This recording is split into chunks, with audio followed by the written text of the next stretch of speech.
Olá, amiga, olá, amigo. Bem-vindos novamente à aula de Antigo Testamento 4.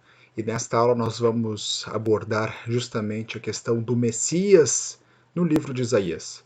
Nós estamos fazendo um tour em Isaías, vendo vários aspectos. Já vimos quem é Israel em Isaías, vimos Isaías a pessoa, Isaías o livro, Isaías Deus, a figura da face escondida de Deus e do Santo de Israel. E hoje nós vamos dar este passo em direção a desvendar essa identidade do Messias. Na aula passada nós percebemos que existem esse ungido das nações, que liberta o remanescente, que gera, por sua vez, o ungido de Israel, que vai salvar todas as nações, não apenas Israel.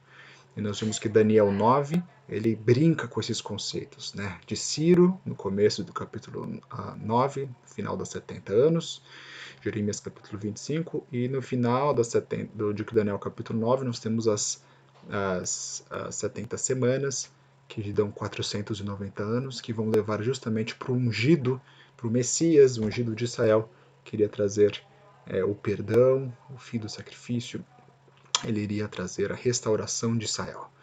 Então hoje nós vamos explorar um pouco mais sobre esse Messias Isaías, quem é essa figura que é tão importante. Portanto, nesta aula nós vamos ver justamente essa ênfase messiânica, que é a esperança de Israel. Primeiramente, talvez fosse interessante nós começarmos afirmando que na época de Isaías, na antiguidade, essa questão de Messias não iria vir essa noção, esse significado de um Salvador, ou até mesmo de um Filho de Deus, mas você, ao andar nas ruas, você poderia possivelmente encontrar um Messias. E um Messias, algo ungido, podia ser qualquer coisa que fosse ungida com um propósito especial. E esse propósito era justamente algo que traria esperança, traria renovação, mas poderia ser qualquer coisa ou qualquer pessoa, né? Evidentemente, essa unção, essa separação, ela iria trazer este propósito específico. E agora nós vamos ver o que isso significa quando essa visão messiânica desse ser ungido, ele teria qual propósito especificamente. Então, na narrativa, nós vimos até agora, ela é uma narrativa, novamente, ela tem essa forte visão deuteronômica, que nós já vimos como os profetas eles funcionam e reinterpretam a Torá, a lei, essa aliança que foi estabelecida com Deus, essa relação bilateral com responsabilidades e privilégios. E nós vemos isso de forma clara, esse ciclo da quebra da aliança deuteronômica. Quando Israel quebra essa aliança, Deus ele envia um mensageiro, um profeta, e ele vem trazendo uma mensagem de arrependimento. Se o povo se arrepende, como aconteceu no caso de Nínive, em Jonas, o povo ele usufrui de paz, de prosperidade, mas se o povo não se arrepende, o que acontece naturalmente é juízo. Esse ciclo nós vemos justamente no livro de Juízes. A gente vê esse ciclo também de quebra, pecado, opressão, o povo grita chorando, Deus ouve a oração, levanta um juiz, liberta, o povo quebra novamente a aliança e assim o ciclo ele reinicia. E depois do juízo, que são as maldições da aliança, nós vemos que Deus ele traz a restauração com esperança, com o fim do juízo, o retorno do exílio através do remanescente e o Messias. Então nós temos essas duas ênfases, né? A primeira parte de Isaías, trazendo essa ênfase de juízo, nós já vimos isso em umas aulas passadas. Essa segunda parte de Isaías, trazendo essa mensagem de conforto, de esperança do remanescente e desse Messias que viria do remanescente. Então veja, quando se trata de messianismo, isso não é apenas uma restauração política, mas há fortes indícios que se trata de uma restauração de nível cósmico. E quando nós estudamos o livro de Isaías, nós percebemos que existem dois polos principais, e esses polos eles são norteados por duas interações que o profeta teve com os reis Acás, capítulo 7 a 12, e com Ezequias, a partir do capítulo 37, finalizando a primeira sessão e começando essa segunda sessão de conforto e esperança. Então existe uma série de paralelos interessantes, mas o paralelo principal que vai ser justamente a ênfase da nossa aula é esse sinal, porque a profecia do Messias, do Emanuel, ele veio como um sinal que o profeta Deus ele ofereceu para Acás e Acás rejeitou. Então é interessante que nesses dois ciclos de Acás e de Ezequias tem sinal envolvido. Olha só o que diz Isaías 7, 10 a 14. E continuou o Senhor a falar com Acás, dizendo, meu Senhor fala para Acás, pede para ti, o Senhor, teu Deus, um sinal. Pede-o ou embaixo nas profundezas, ou em cima nas alturas. Acás, porém, disse, não o pedirei, nem tentarei ao Senhor. Então ele disse, ouvi agora, ó casa de Davi, pouco vos é afadigardes os homens, senão que ainda afadigareis também ao meu Deus. Portanto, o mesmo Senhor vos dará um sinal, eis que uma virgem conceberá e dará à luz um filho, e será o seu nome Emanuel, que significa Deus conosco. Então veja, Deus oferece um sinal para Acás, Acás rejeita o sinal, e agora Deus fala, então, não quer um sinal? Então eu vou te dar um sinal. E o sinal é que a virgem vai dar à luz a um filho, e esse será chamado Emanuel. Olha como é na segunda narrativa, Isaías capítulo 38. Também dissera Ezequias, qual será o sinal de que hei de subir à casa do Senhor, ou seja, que seria curado. E Deus deu esse sinal, o relógio de sol voltou, retrocedeu, e esse sinal era o sinal da cura que Ezequias seria curado. Estava com uma doença muito ruim. Naqueles dias Ezequias adoeceu e veio a ele Isaías. Ele disse assim, diz o Senhor, põe em ordem a tua casa, porque morrerás. Então virou Ezequias o rosto para a parede e orou ao Senhor. Ele se humilha. E olha o que o Senhor fala, ouvi a tua oração e vi as tuas lágrimas, eis que te acrescentarei os teus dias 15 anos. Então veja, na primeira narrativa com o rei Acás, o rei mau, Deus oferece um sinal e Acás rejeita esse sinal e Deus fala, então eu vou te dar um sinal, e o sinal é que a virgem conceberá à luz um filho e será chamado Emanuel. O filho de Acás, Ezequias, que foi um rei bom, Acás foi um rei ruim, um rei mau, Ezequias que foi um rei bom, fica doente e agora pede um sinal do sol, o sol retrocede e agora justamente Ezequias ele é curado, ele se arrepende, ele se humilha e ele é curado e aumenta os seus anos em 15 anos. Então veja, existe justamente esses dois ciclos, esses dois polos que é necessário nós entendermos para entendermos o livro de Isaías. Então no primeiro polo, que é o sinal de Acás, a gente vê justamente essa narrativa que começa no capítulo 7 de Isaías. Portanto, o mesmo Senhor vos dará um sinal, tá vendo? Eis que uma virgem conceberá e dará à luz um filho, e será o seu nome Emanuel. E agora traz essa linguagem maravilhosa, essa linguagem de força, essa linguagem de equidade. Manteiga e mel comerá, até que ele saiba rejeitar o mal e escolher o bem. Na verdade, antes que este menino saiba rejeitar o mal e escolher o bem, a terra de que te enfadas será desamparada dos seus dois reis. Então é um sinal no futuro que iria acontecer. E esse rei, Emanuel, ele seria um rei que escolheria o bem e rejeitar o mal. Ou seja, ele estaria em aliança com a lei de Deus, ele estaria reinando com justiça e equidade. O texto continua, vamos lá em Isaías capítulo 9, versos 6 e 7, texto famoso. Geralmente a gente lê esses textos na época do Natal, quando fala sobre a encarnação, a gente vai falar um pouco isso no final dessa aula. Olha só o que diz, porque um menino nos nasceu, um filho se nos deu, e o principado está sobre os seus ombros, e o seu nome será maravilhoso, conselheiro, Deus forte, Pai da eternidade, príncipe da paz. Do incremento deste principado e da paz não haverá fim sobre o trono de Davi. Ou seja, esse rei, ele seria do trono de Davi, seria um rei pacífico, e no seu reino para o firmar e o fortificar em juízo e em justiça. Desde agora e para sempre o zelo do Senhor dos exércitos fará isto. Então veja, a ênfase fortíssima em paz, esse rei seria o rei da paz, e em juízo e justiça. Esse rei, ele lideraria o seu povo com equidade, com justiça. Quando o rei lida com justiça, ou seja, justiça é você seguir a lei, você não quebrar a aliança, as bênçãos da aliança, elas seriam uma consequência natural desta relação.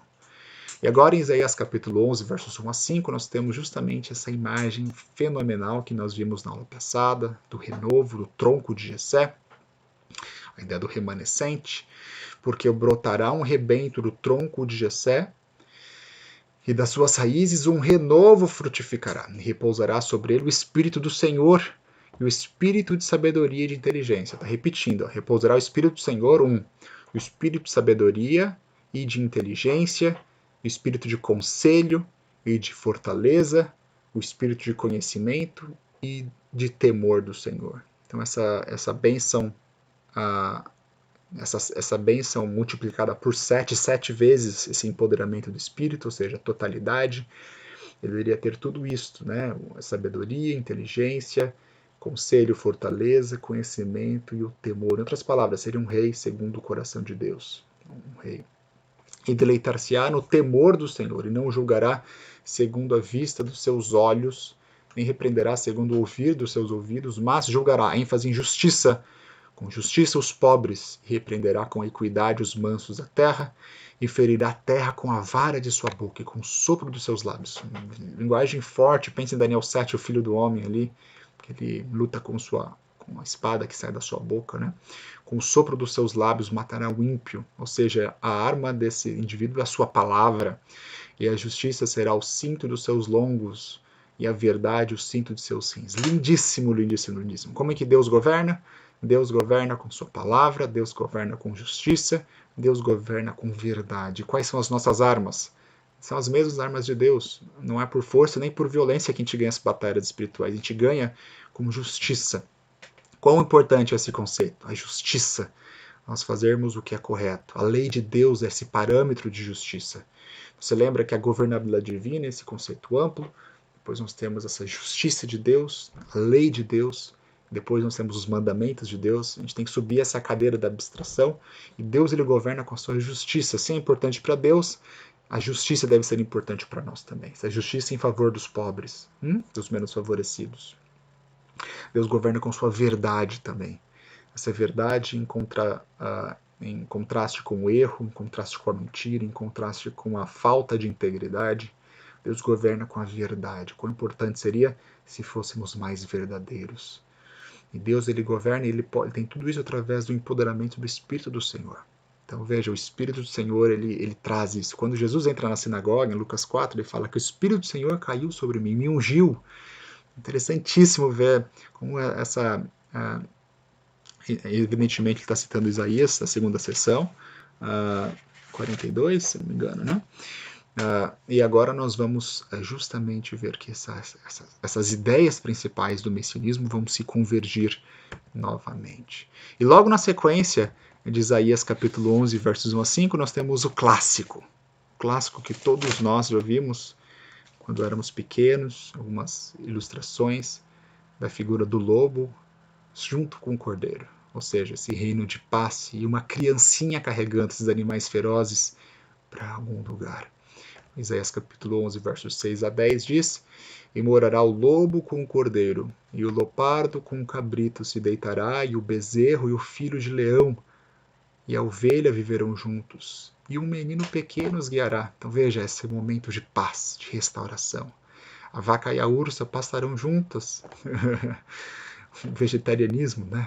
Essa restauração, seremos todos vegetarianos, não vamos matar mais, o urso não vai mais matar mais a vaca, eles vão comer juntos, pastarão, e seus filhos juntos se deitarão, e o leão comerá palha como um boi. Novamente, essa figura onde o carnívoro que mata para comer agora não vai precisar mais comer, que vai comer os vegetais, vai comer palha como um boi. Essa visão de pacifismo, né? É um sinal do reino que há de vir. Lindíssimo, lindíssimo essa noção do vegetarianismo com esse sinal do reino onde não vai ter mais morte para se alimentar, não vai precisar mais de morte para manutenção da vida. E brincará a criança de peito sobre a touca da áspide, e o já desmamado meterá a mão na cova do basilisco. Não se fará mal nem dano algum em todo o monte da minha santidade, porque a terra se encherá do conhecimento do Senhor. Jeremias fala alguma coisa sobre isso, né? Sobre a nova aliança. Como as águas cobrem o mar. E acontecerá naquele dia que as nações perguntarão pela raiz de Jessé, posta por pendão dos povos, e o lugar do seu repouso será glorioso. Que visão maravilhosa! Essa visão que esse Messias, ele traria paz, ele traria restauração, ele acabaria com a inimizade das pessoas e acabaria com a inimizade do reino natural. E agora a terra toda seria cheia do conhecimento do Senhor. O livro de Daniel termina com algo semelhante. Que a multiplicação do conhecimento do Senhor, a ciência se multiplicará, né? A ciência da profecia, da palavra do Senhor. E as nações elas vão procurar esse Messias. E nós vemos justamente essa ênfase da universalização da fé de Israel. Ela foi obtida justamente com o cristianismo, onde Cristo prometeu que quando eu for levantar da terra, quando eu for levantado da terra, eu iria atrair todos a mim. E a promessa de Abraão, de Gênesis capítulo 12, verso 3, seria cumprida onde, através de tua descendência, ou seja, através do teu descendente, todas as famílias da terra seriam abençoadas. E naquele dia, todas as nações procurariam o Messias. Ellen White, o título do livro famoso dela sobre a vida de Jesus, é justamente o desejado de todas as nações. Ele é esse ponto onde vai convergir todos os povos. Quando o Messias for levantado, quando essa pessoa vier, esse Emanuel, que é Deus conosco, as nações da terra vão procurá-lo. Quando a gente pensa em missão global, quando a gente pensa na mensagem indo a todo mundo, é justamente esse movimento de ir, não é verdade? E ao mesmo tempo a promessa que essas nações iriam vir. Então, tem essa dupla conotação. Às vezes, quando eu ouço os discursos missionários de líderes, eu só ouço esse id. Até tem gente que fala, não fala vinde, fala id. Em termos. Existe essa promessa de que as pessoas deveriam ir para falar, mas a premissa é que as nações iriam vir. As pessoas todas iriam vir procurar. Quando eu for levantado terra, atrairei todos a mim. Essa é a promessa. Então veja, vamos calibrar a promessa com a noção da Bíblia, do que realmente está dizendo, não com apenas discursos que não estão levando em consideração o testemunho de todas as Escrituras. Importantíssimo isso. E justamente o próximo capítulo, depois de Isaías 11, nós encontramos Isaías 12, começa naquele dia também. Veja, esse dia messiânico, essa nova era, né, que iria acontecer. E aqui nós temos aqui a finalização com a ideia do Messias. Olha só esse momento de adoração. Graças te dou, ó Senhor, porque ainda que te iraste contra mim, a tua ira se retirou e tu me consolaste. Eis que Deus é a minha salvação. Em nome de Jesus, eu confiarei e não temerei, porque o Senhor Jeová é a minha força e o meu cântico, e se tornou a minha salvação. E vós, com alegria, tirareis águas das fontes da salvação. E direis naquele dia, essa ênfase escatológica, dai graças ao Senhor, invocai o seu nome, tornai manifestos os seus feitos entre os povos. Olha a ênfase nos etnei, nos goim, os povos, e contai quão excelso é o seu nome. Cantai ao Senhor, porque fez coisas grandiosas, saiba-se isso em toda a terra. Exulta e canta de gozo, ó habitante de Sião, porque grande é o santo de Israel no meio de ti. Novamente essa ênfase de Emanuel, Deus conosco.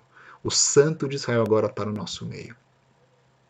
E veja, quando a gente vai para a segunda parte do profeta e o sinal do rei Ezequias, a gente faz esse contraste muito grande, né? Acás, ele rejeita um sinal, agora Deus dá esse sinal da virgem concebendo um filho. Ezequias, ele pede um sinal, e Deus dá esse sinal para ele, o sol retrocede e ele é curado, tem mais 15 anos de vida. Acás é um rei orgulhoso, a gente vai ver daqui a pouco, tem indícios em 2 Reis, que mostra que ele não pediu sinal, porque justamente ele já tinha feito planos, pedido ajuda para a Síria, ajuda política, mandando presentes. Ou seja, não é que ele não quer um sinal, é que ele já fez planos políticos, ele está confiando na sua própria força. Ao passo que Ezequias, ele é um rei que se humilha, ele ora, ele se arrepende e ele pede um sinal. Então nós temos essas duas imagens, né?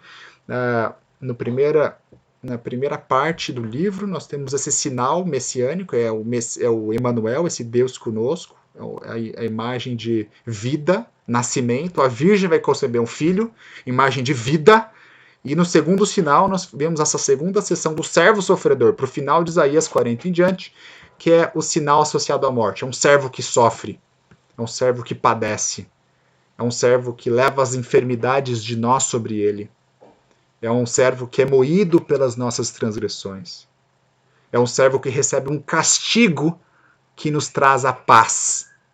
Então veja, é uma cena, a primeira cena é um sinal de vida, a virgem concebe, dá luz, vida. A segunda cena, morte, sofrimento, castigo. Ele é moído pelas nossas iniquidades. Ele leva sobre si as nossas transações, esse servo sofredor. Então a gente tem a primeira cena associado à glória, da dinastia, ele vai reger com justiça, com equidade, ele vai sentar no trono de Davi, esse Emanuel, ele vai comer manteiga e mel e ele vai saber discernir o errado do certo, ele vai trazer paz, ele vai trazer inclusive paz não apenas para as relações humanas, ao ponto que as nações vão vir procurar, mas vai trazer paz para o reino da ordem natural. Olha o Romanos 8 aí, hein? Que a natureza geme esperando esse dia. Então, essa restauração, o animal de caça que mata, o carnívoro, ele vai parar de comer essa carne. Agora o urso vai comer junto com o boi. Agora o lobo que mata o cordeiro vai comer, vai pastar junto com o cordeirinho, né? Agora nós que comemos carne, os que comem carne, agora vão se tornar vegetarianos também. Vão voltar a esse ideal divino, né? De de não precisar matar para poder viver. Então, essa primeira cena, essa cena de Emanuel, messiânica. A segunda cena associada à humilhação. A primeira cena associada à glória, reinado, dinastia. A segunda cena associada à humilhação. Esse servo, ele sofre, ele apanha, ele leva sobre si. As pessoas não querem nem olhar para ele. Né? Tem o caso de Hester Panim, né? A face oculta de Deus, ele esconde a sua face. Mas Isaías 53 vai falar, né? Onde quem não olhávamos, não havia nele beleza nem formosura para que o contemplássemos. Né? Isaías 53, quem deu crédito à nossa pregação e quem há de se manifestar o braço do Senhor foi subindo como um renovo perante ele, né? E um de quem nós viramos seus olhos. Era rejeitado e oprimido, e assim por diante. É interessante que na tradição judaica nós temos a concepção justamente desses dois Messias. Um glorioso, filho de Davi, se associa com Daniel capítulo 7, esse filho do homem que viria em glória e majestade. E nós temos um humilde, um leproso, né? Alguém impuro, um homem cheio de dores, um sofredor. A gente vê isso na tradição judaica, e no Novo Testamento nós vemos que tem exatamente essas duas cenas, mas é um Messias, em vez de dois Messias, é um Messias em dois momentos separados. Em uma aula de introdução à Bíblia, eu geralmente explico isso da seguinte forma. O Novo Testamento ele pega essa aspiração judaica dos dois Messias, um glorioso e um humilde, e coloca em um Messias em dois momentos. Jesus vem a primeira vez como um servo sofredor, ele nasce um menino pobre, simples, alguém que realmente não tinha beleza nem formosura. Mas quando ele vier a segunda vez, a segunda vinda de Cristo, ele vai vir como Daniel 7, né, o filho do homem, cheio de glória, sentado no trono, com poder e grande glória. Então veja, esse sinal, capítulo 7, 9, depois do capítulo 11, vai ser justamente esse sinal, fruto desse encontro de Isaías com Acás. E o contexto desse encontro é essa crise política, desse mal vindo para o norte. Isaías vem até o rei e fala que não tenha medo, peça um sinal para Deus. E o rei responde, não precisa de um sinal. Porque Acaz já tinha pedido ajuda para o rei da Síria. Você vê isso em 2 Samuel capítulo 16, versos 7 e 8. Depois você lê lá, tá bom? E quando ele rejeita o sinal que Deus oferece para ele, o que ele está querendo dizer, na verdade, é que ele confia mais na sua própria política, no seu próprio braço, do que no auxílio de Deus. Então é interessante que a resposta de Acaz, na verdade, não vou tentar o Senhor, é uma resposta que é teologicamente correta, mas é uma resposta errada. E quantas vezes, amigos, a gente não faz as coisas politicamente corretas, mas o politicamente correto muitas vezes é o errado. Às vezes a gente quer seguir leis, E quando a gente segue a lei, a gente está quebrando o espírito da lei. Né? Quando a gente é mais novo, a gente tenta se conformar mais às leis, mas é tão fácil você ser legal e imoral ao mesmo tempo. É uma coisa mais fácil, né? É você seguir tudo certinho, cartilha, mas fazer o espírito errado e usar essa lei para não, na verdade, não seguir o espírito que essa lei, na verdade, está propondo. Então é fato que na Bíblia fala que a gente não pode tentar o Senhor. Então ele fala, não vou tentar o Senhor. Mas na verdade o que ele estava falando era o seguinte, não depende do Senhor. Eu já fiz minhas alianças políticas, meus conchavos com a Síria, eles vão vir me ajudar. E é nesse momento daí que Deus fala para casa, então eu vou te dar um sinal. Você não quer um sinal? Então, portanto, baseado que você rejeitou esse sinal, esse portanto faz a ligação, em 7,14, com tudo que veio antes. Baseado na rejeição do sinal, baseado que você não confia que eu posso te livrar. Você está dependendo da sua política que você fez, dos seus esforços. O Senhor mesmo vos dará o sinal. E eis que a Virgem conceberá. 7,14. Então, o contexto que a gente tem que entender é justamente que o que estava acontecendo é que Israel e a Síria estavam querendo tirar a casa da jogada, falando, né, olha, se você não cooperar com a gente vai tirar você do trono e a dinastia de Davi vai estar em perigo. E agora a casa, ao invés de confiar no Senhor, ele pede ajuda à Assíria. Né?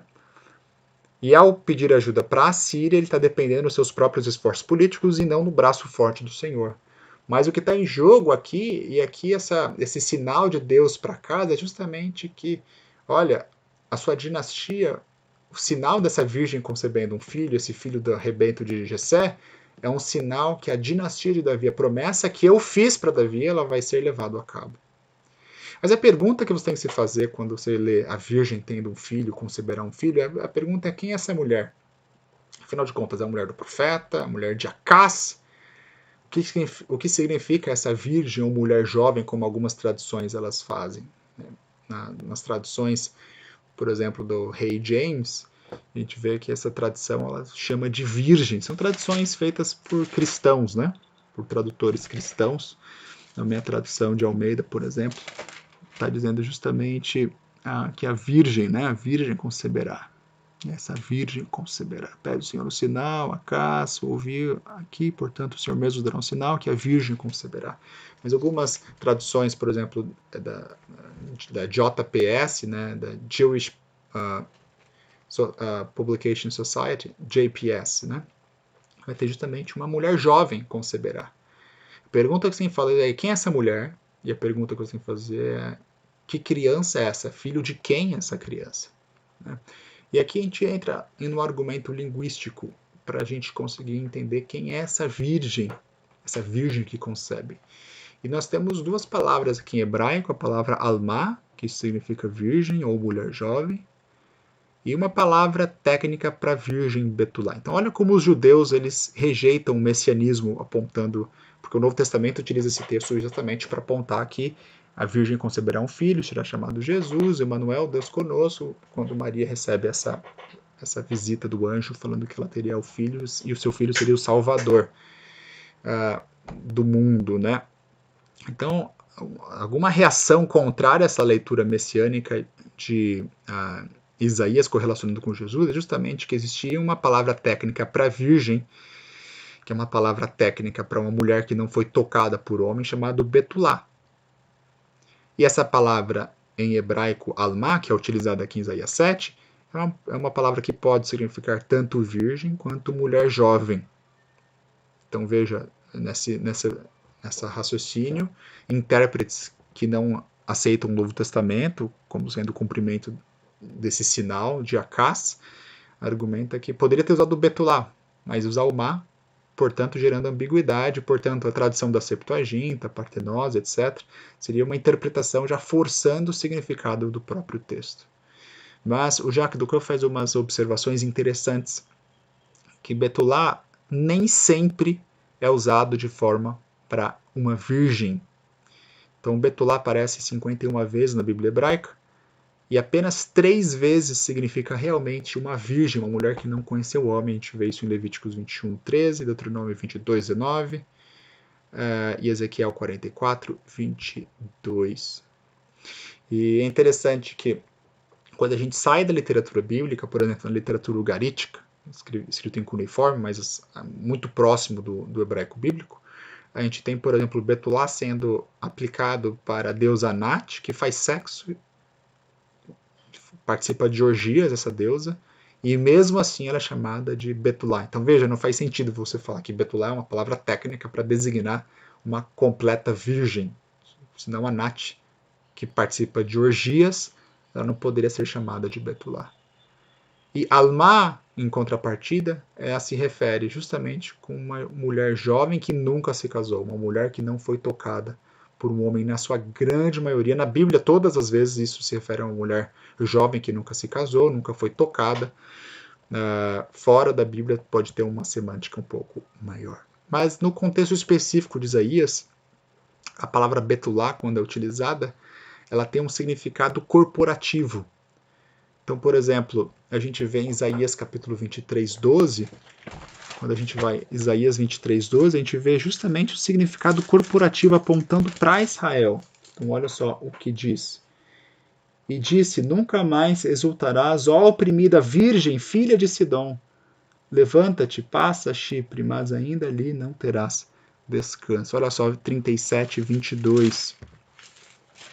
Então, esse significado 37, 22 vai dizer: esta é a palavra do Senhor, falou a respeito à virgem, filha de Sião, te despreza e zomba de ti, a filha de Jerusalém, meneia a cabeça por detrás de ti. Enfim, essa palavra Betulá é utilizada como arquétipo do povo de Israel, de Judá.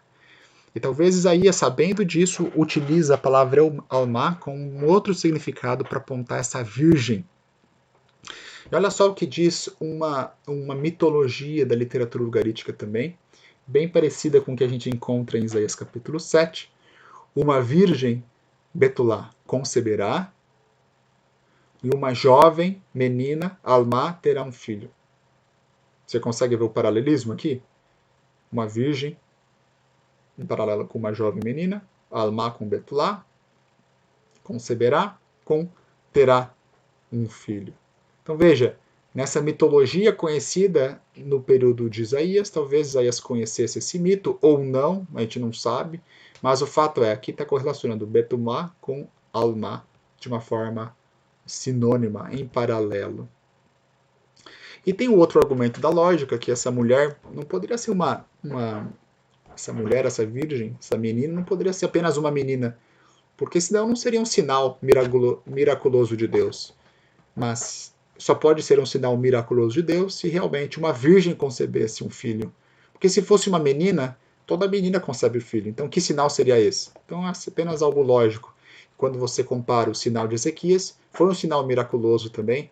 O sol retrocedeu. Isso é um milagre. Esse milagre ele é um sinal espantoso de Deus. Então temos esse argumento da lógica. Mas a pergunta que a gente tem que se fazer é: quem é essa criança? Afinal de contas, essa virgem que concebe um filho, esse filho é de quem? Porque quando a gente lê na narrativa, no capítulo 7, no capítulo 8, a gente vê que Isaías ele tem dois filhos. Ele tem filhos correlacionados que ele leva junto com ele.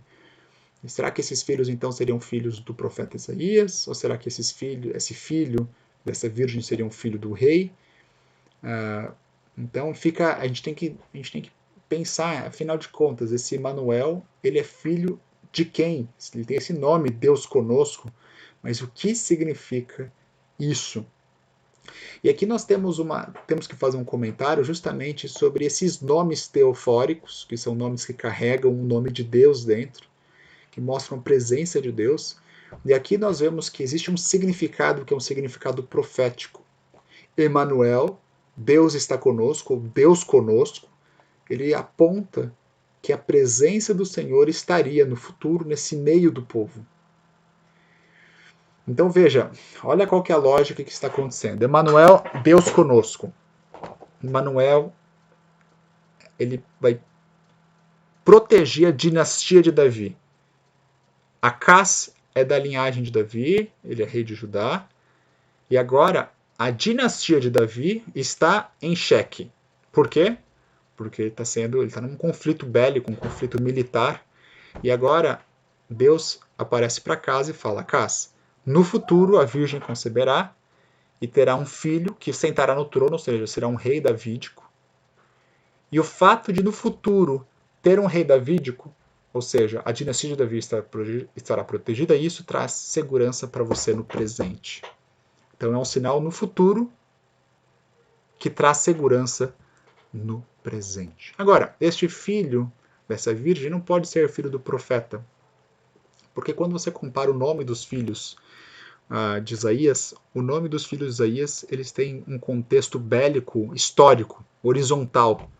Veja, por exemplo, em 7:3, quando ele vai encontrar Acaz, Deus fala para ele: leva o seu filho Shar-Jeshub, que significa um resto, um remanescente retornará.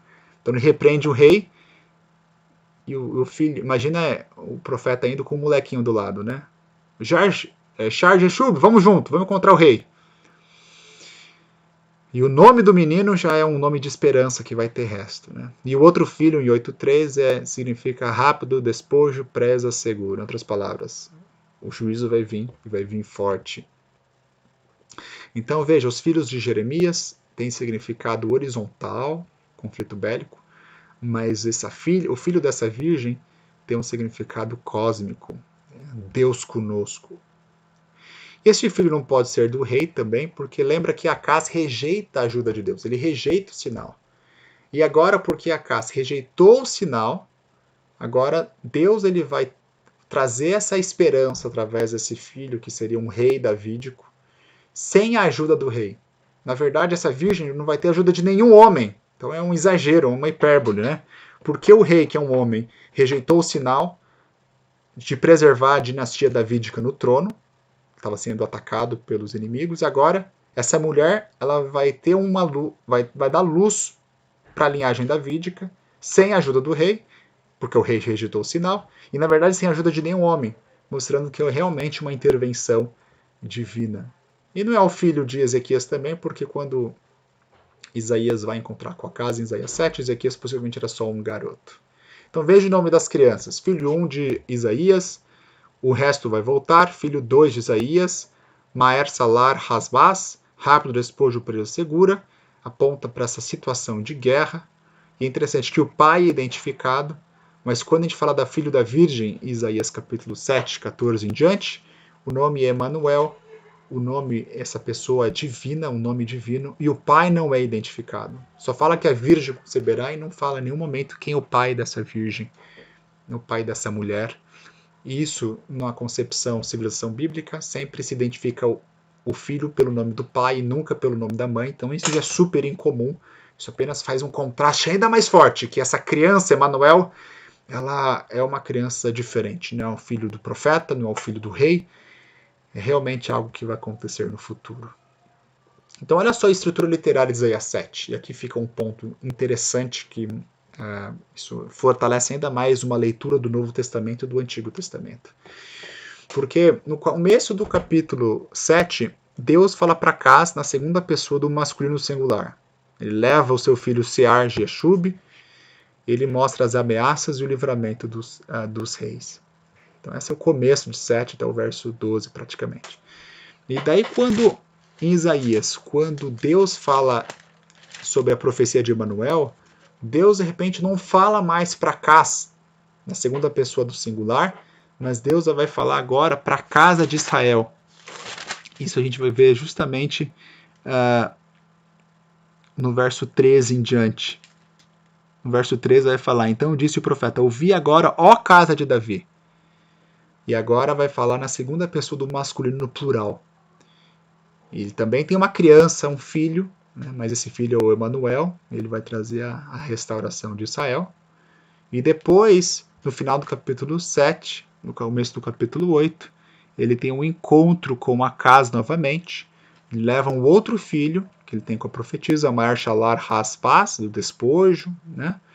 E também tem a ameaça do rei, e ele volta a falar na segunda pessoa do masculino singular. Então, veja, o que nós temos aqui é Deus fala com Acaz, no B, no centro, Deus fala a casa de Davi, no plural, e fala sobre esse filho, Emanuel, e depois Deus volta a falar com Acaz no singular.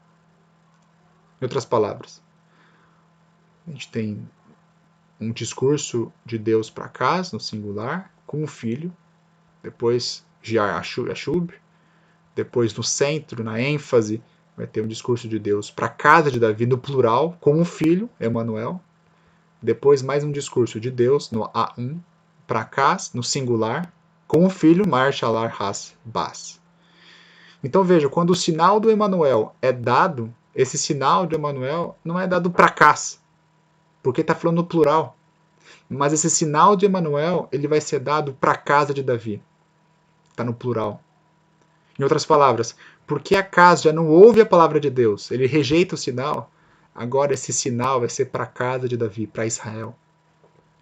E agora esse sinal vai ser para a casa de Davi, para Israel, e esse sinal é para que Israel ouça e perceba que vai se levantar esse sinal da Virgem, vai conceber, para trazer a restauração, a dinastia davídica, que teria esse Davi, esse reino, esse rei que reinaria com equidade, sentaria no trono, restauraria a sorte de Israel. A pergunta é se Israel aceitou esse sinal ou não. E isso daí é uma pergunta que é debatida, né? Enfim, na conclusão, é interessante que na antiguidade os deuses moravam nos céus. Olha como os mágicos de Babilônia, ali no contexto do sonho de Nabucodonosor, respondem a ele.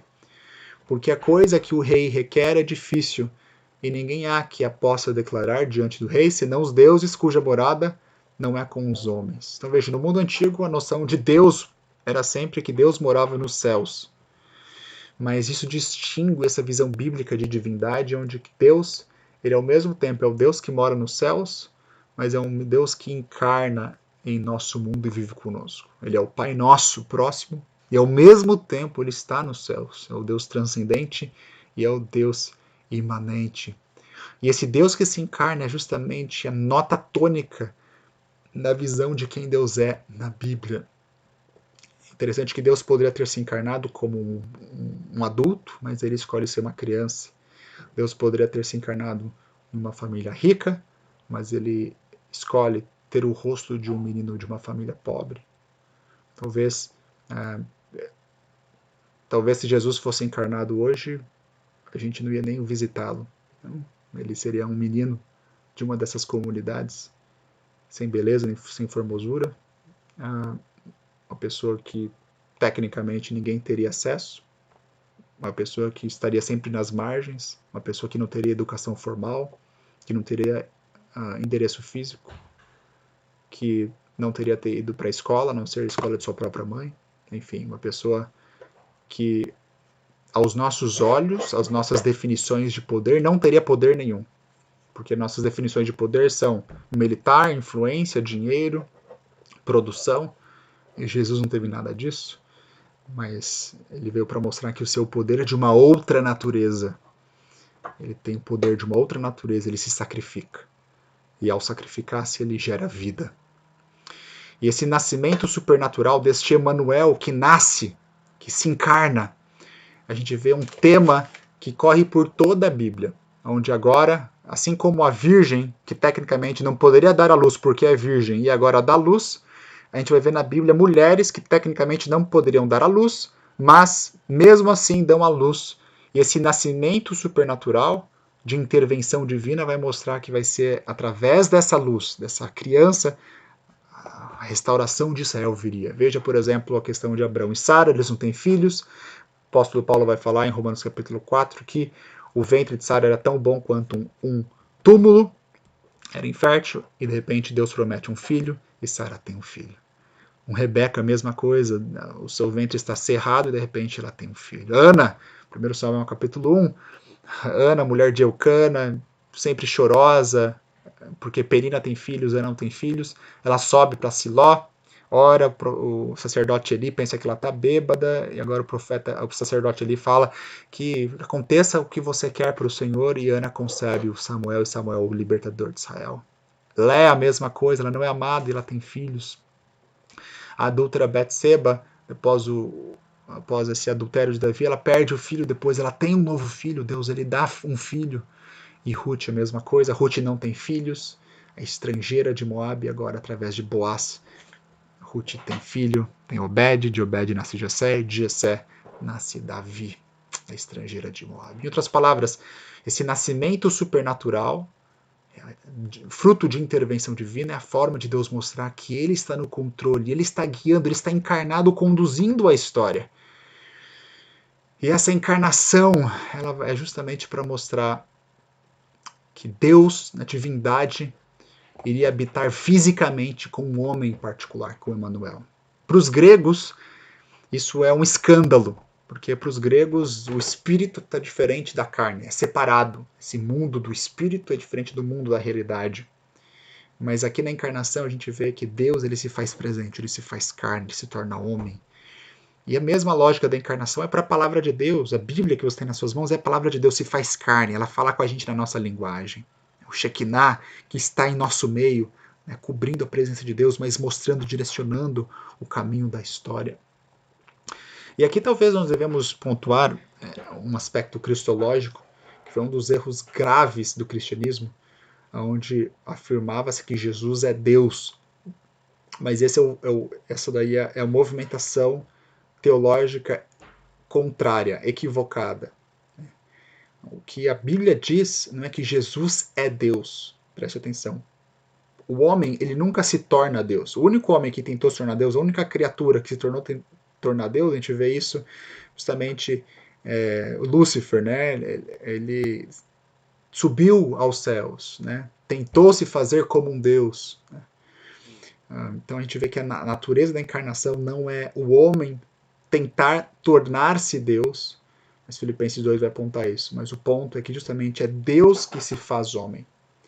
Então a frase predicativa correta não é que Jesus é Deus, mas que Deus ele é Jesus. É Deus que se faz homem, não é o homem que se faz Deus. É óbvio que você pode falar, né, que o predicativo, você pode esse verbo, né, predicativo faz ser um adjetivo atributivo, adjetivo predicativo, e a frase Jesus é Deus significa a mesma coisa que Deus é Jesus, mas tecnicamente não. A frase Jesus é Deus significa que o homem se torna Deus. Ao passo que a frase Deus é Jesus significa que Deus agora se encarna e se faz homem. Esse é o movimento da encarnação. É um Deus onipotente, é um Deus onipresente, é um Deus que tudo pode fazer e agora ele se limita, ele se esvazia, né? O kenosis de Filipenses capítulo 2. O homem não ascende, é Deus que descende, Deus está presente no curso da história. E ele é Emanuel e lidera a história para restaurar todas as nações. Então veja, essa aula nós abordamos a esperança messiânica, e na aula passada nós terminamos com Daniel capítulo 9, onde o Messias das nações iria restaurar o remanescente de Israel, e agora Deus dá esse sinal para a casa de Davi, para esse remanescente, que uma virgem conceberá um filho, e o seu nome seria Emanuel, e esse Emanuel vai ser o Messias, que traria a equidade, a justiça, reinaria e colocaria justiça e harmonia nas relações humanas, porque todas as nações viriam até ele, e também traria harmonia e justiça no mundo animal. Agora o boi e o urso comeriam juntos, o cordeiro e o lobo pastariam juntos, esse reino será transformado. E nós vemos isso em Jesus Cristo, que veio de uma virgem, que se fez carne, e agora, através do seu sacrifício, ele traz restauração para não apenas Israel, para a casa de Davi, mas para todas as nações da terra. Muito obrigado por participar dessa aula. Que Deus o abençoe.